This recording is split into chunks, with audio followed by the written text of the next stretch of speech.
meine Mutter, die waren 6 Mädels zu Hause, alle sehr gescheit, sehr tüchtig, Zeugnisse nur Einzel von A bis Z, aber sie haben halt auch nur so Berufe gelernt, also 2 sind Lehrerinnen, eine ist ja eigentlich gar nichts. Meine Mutter hat dann geheiratet, sofort in die Bäckerei. Eine andere Tante hat einen Zuckerbäcker geheiratet, die haben eine Zuckerbäckerei dann gehabt in Köfler. Eine Tante war beim Zahnarzt Assistentin. Ja, und die eine Tante, das erzählt mir immer ein Turnfreund, der ist bei ihr in die Schule gegangen in Bieber und die waren, glaube ich, so an die 60 Kinder. Ja.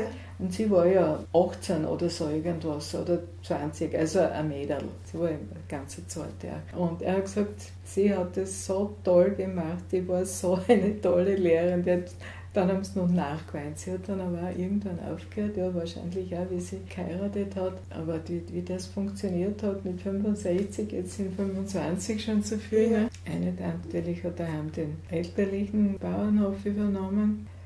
Die Frauen, ja, ich meine, waren alle nicht berufstätig, dann natürlich verheiratet, die Kinder geschaut und war halt damals so.